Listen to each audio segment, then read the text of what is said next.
আমি সুজাতা চলে এসেছি সুজাতার কথা ও কবিতা চ্যানেলে। আপনাদের সকলকে স্বাগত।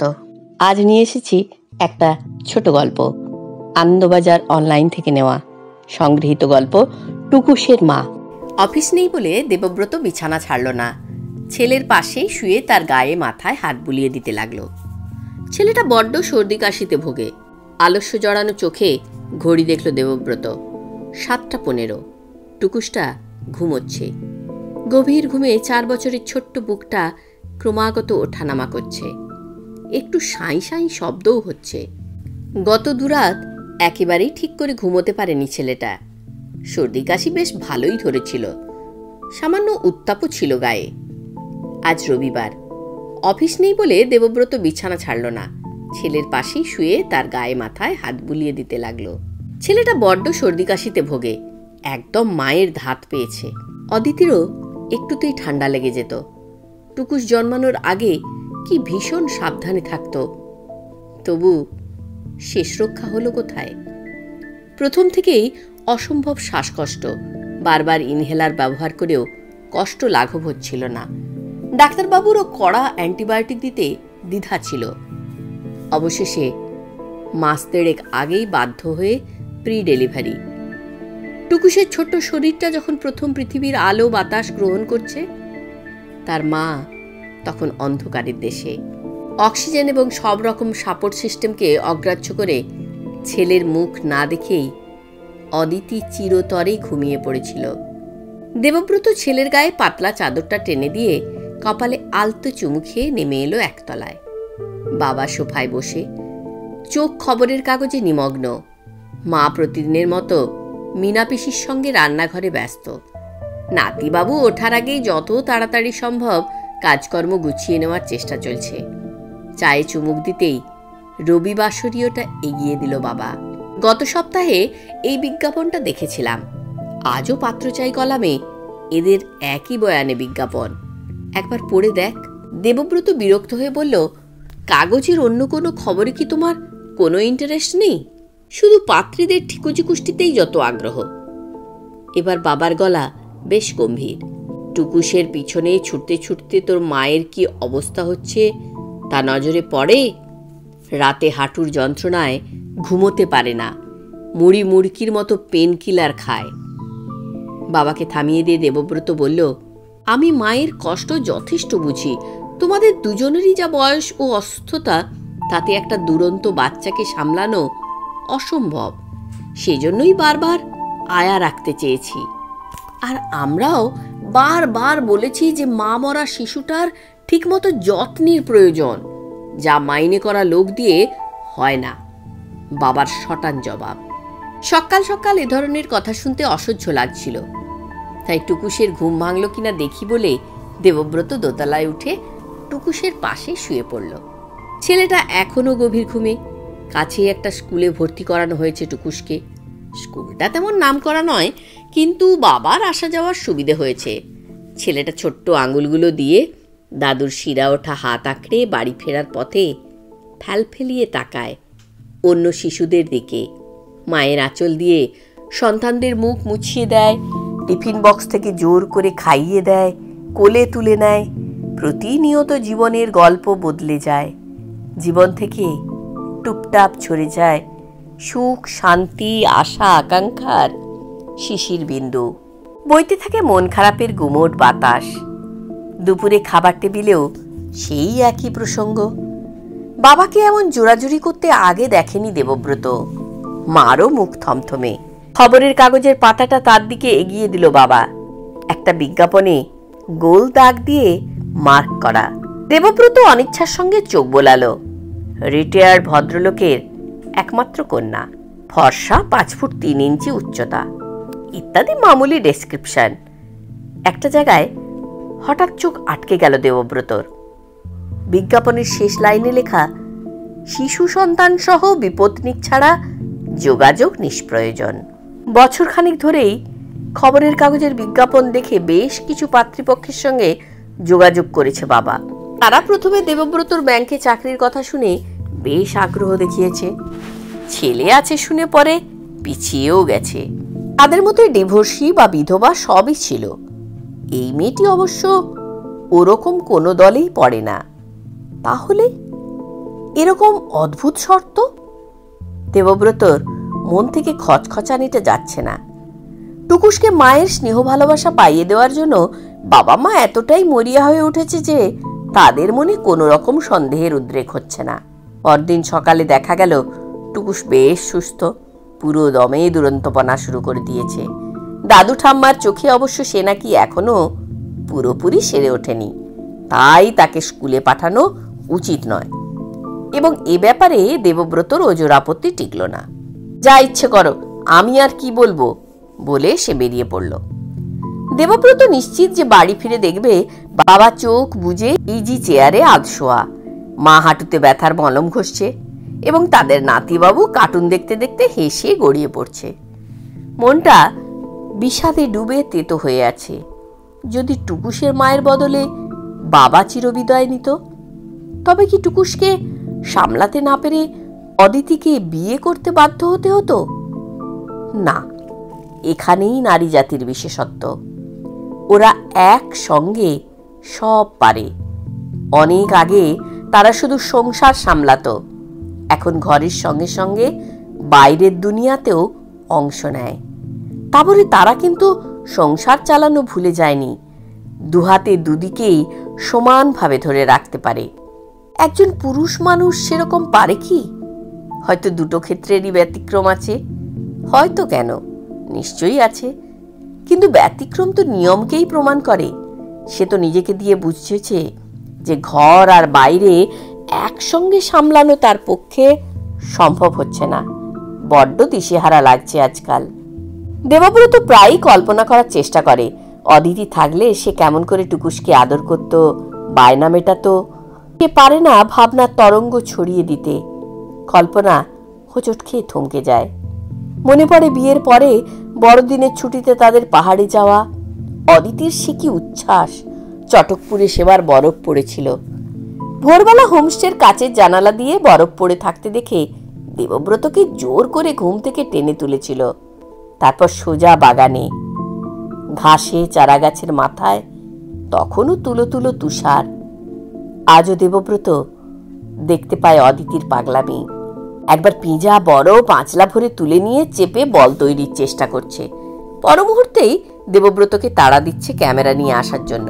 সামনে তখন রাজকীয় কাঞ্চনজঙ্ঘা তার সবটুকু সৌন্দর্যের ডালি বিছিয়ে দিয়েছে।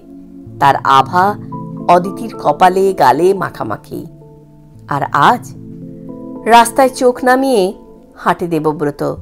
বাবা মা তাদের সন্তানের রাস্তায় বেড়ানোর দৃশ্য চোখে পড়লে তার চোখ ঝাপসা হয়ে আসে। কোথাও হয়তো মায়ের হাতে আইসক্রিম ধরা ছেলেটি বা মেয়েটি বেড়াতে বেড়াতে মাঝে মাঝে একটু করে খাচ্ছে। কোথাও বাসের সিটে ক্লান্ত শিশুটি মায়ের গায়ে হেলান দিয়ে ঘুমিয়ে পড়েছে। মায়ের হাতে স্কুল ব্যাগ, জলের বোতল। কোনো রেস্তোরাঁয় খেতে বসেছে তিনজনের ছোট পরিবার। ছোটজন খাওয়া নিয়ে বায়না জুড়েছে, তার মা তাকে চোখ পাকিয়ে শাসন করছে। দেখলে বুক হু হু করে ওঠে দেবব্রতর।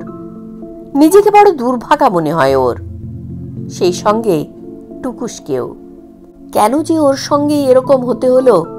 বারবার এমন চিন্তার আবর্ত ওর মনকে উথাল পাথাল করে দেয়, যার শেষে পড়ে থাকে একটি সিদ্ধান্ত, বাক্য। ঈশ্বর বড় নিষ্ঠুর। সেই অদ্ভুত বিজ্ঞাপনের মেয়েটির নামটা বেশ সেকেলে, যশোদা। বাবার জোরাজুরিতেই যোগাযোগ করা হয়েছে তাদের পরিবারের সঙ্গে।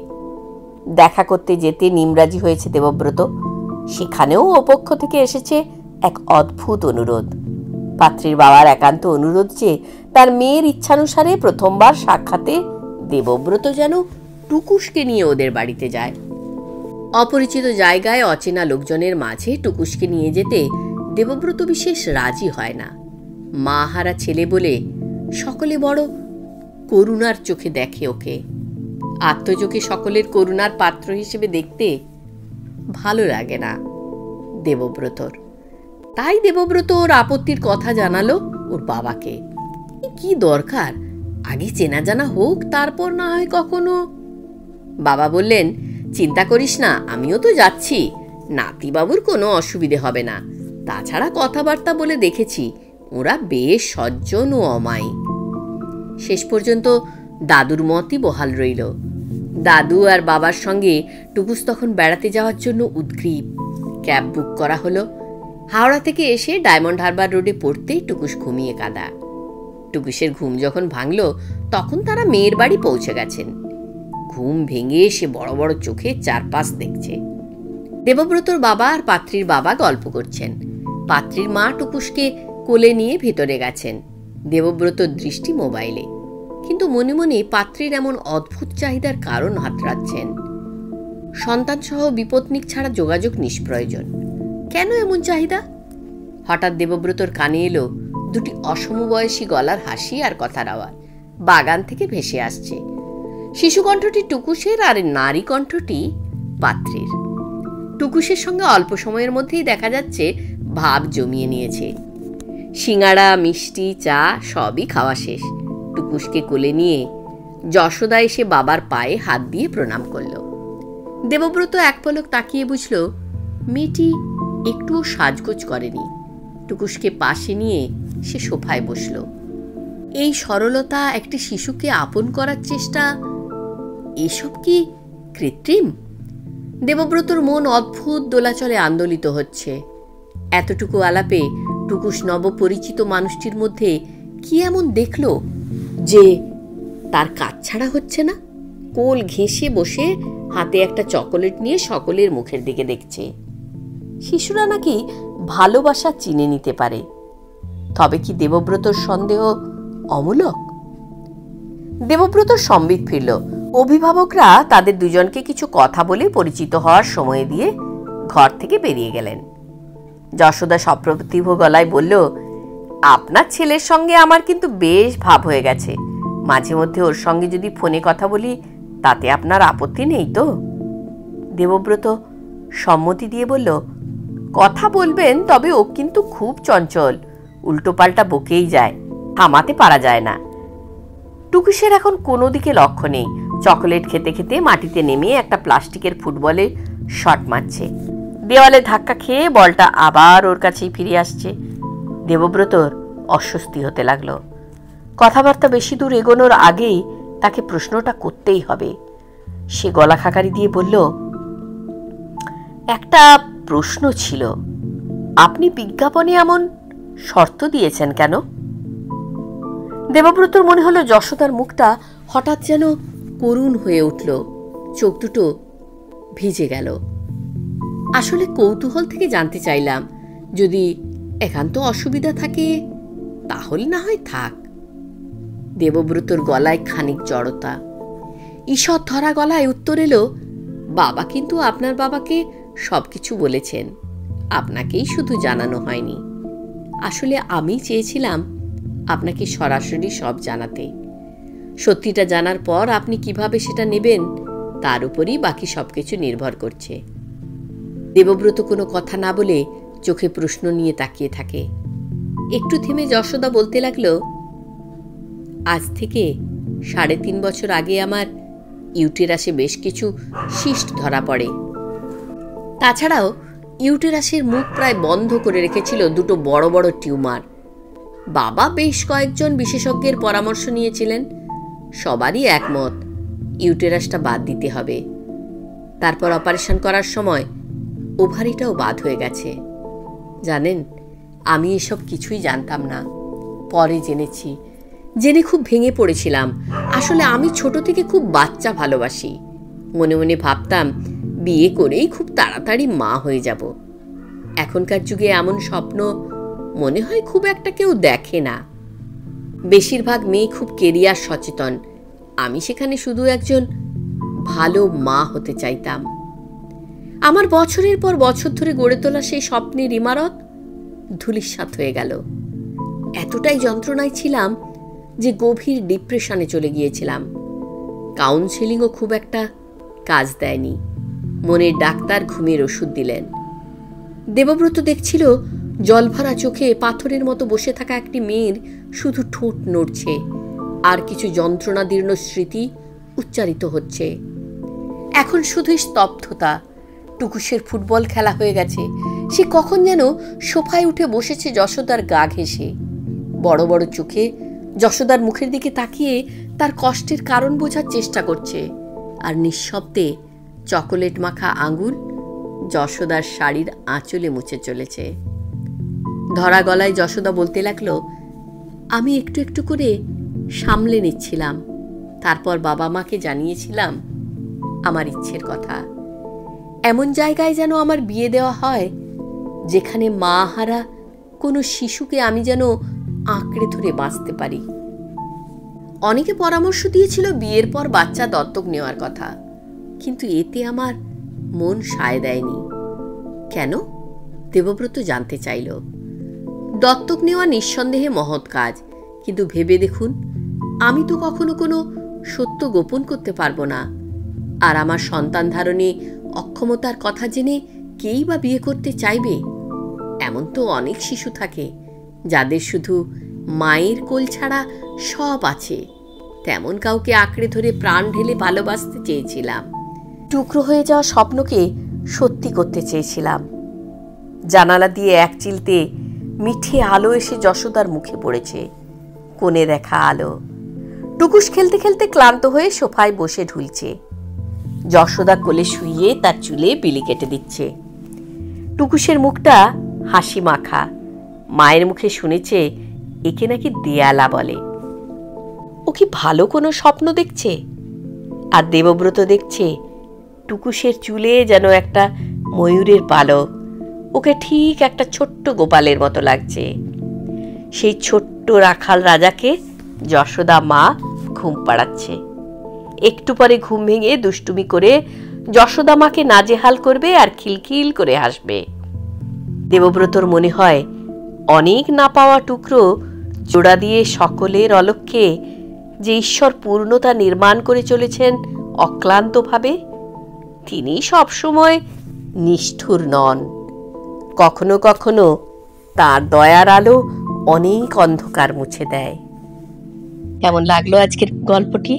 অবশ্যই কমেন্ট বক্সে জানাতে ভুলবেন না। আর যারা এখনো আমার চ্যানেলে নতুন, তারা এই ধরনের ছোট গল্প কবিতা শুনতে চাইলে প্লিজ চ্যানেলটি সাবস্ক্রাইব করে এগিয়ে নিয়ে যেতে সাহায্য করুন। আর পাশে রাখা বেল আইকনটি প্রেস করতে ভুলবেন না কিন্তু। দেখা হচ্ছে নতুন কোনো ভিডিওয়।